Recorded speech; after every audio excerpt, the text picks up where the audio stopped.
انسان کی زندگی میں سب سے بڑا سوال یہ ہے کہ وہ کس کو اپنا رہنما اور کس کی ہدایت کو اپنا معیار بنائے۔ تاریخ گواہ ہے کہ جب بھی انسان نے اپنی رہنمائی کے لیے اللہ کو چھوڑ کر دوسروں کی طرف دیکھا، وہ کبھی روشنی اور سکون نہ پا سکا، بلکہ ہمیشہ گمراہی اور تباہی کی اندھیری راہوں میں بھٹکتا رہا۔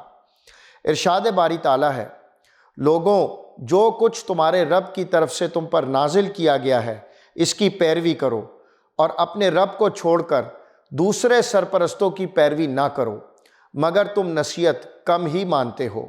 سورہ اعراف آیت نمبر 3۔ ناظرین، یہ آیت دراصل اس سورہ کا مرکزی مضمون بیان کرتی ہے۔ اللہ تعالیٰ نے انسان کو واضح طور پر ہدایت دی ہے کہ وہ اپنی زندگی کی بنیاد صرف اس وحی پر رکھے جو اس کے رب کی طرف سے آئی ہے۔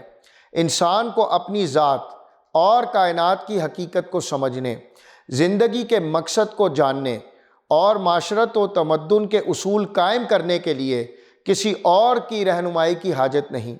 سچی رہنمائی صرف اللہ کے نازل کردہ کلام میں ہے، اور اسی کے رسولوں کے ذریعے وہ ہدایت دی گئی ہے۔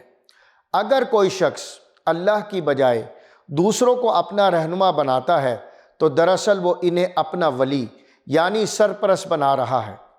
یہاں اولیاء سے مراد وہ تمام رہنما اور قائدین ہیں جن کی اطاعت اور پیروی انسان اختیار کرتا ہے، خواہ وہ انہیں کھلے عام معبود مانے یا نہ مانے۔ حقیقت یہ ہے کہ جس کے اصولوں پر انسان اپنی زندگی کو استوار کرتا ہے وہی اس کا حقیقی سرپرست ہوتا ہے۔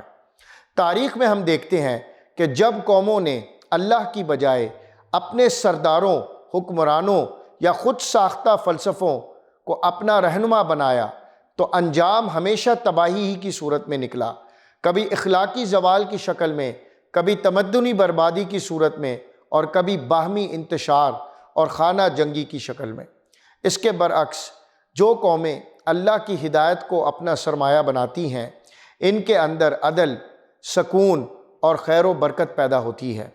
یہ آیت ہمیں یہ حقیقت بھی سمجھاتی ہے کہ قرآن صرف ایک کتاب علم نہیں بلکہ ایک زندہ رہنما بھی ہے۔ یہ انسان کے اخلاق، کردار، معیشت، سیاست اور تہذیب کے لیے کامل دستور حیات ہے، لیکن افسوس کہ اکثر لوگ اس نصیحت سے غافل رہتے ہیں۔ قرآن کہتا ہے، مگر تم نصیحت کم ہی مانتے ہو، یعنی حق بالکل واضح ہے لیکن انسان اپنی خواہشات اور دنیاوی لذتوں کے پیچھے اندھا ہو کر نصیحت کو نظر انداز کرتا ہے۔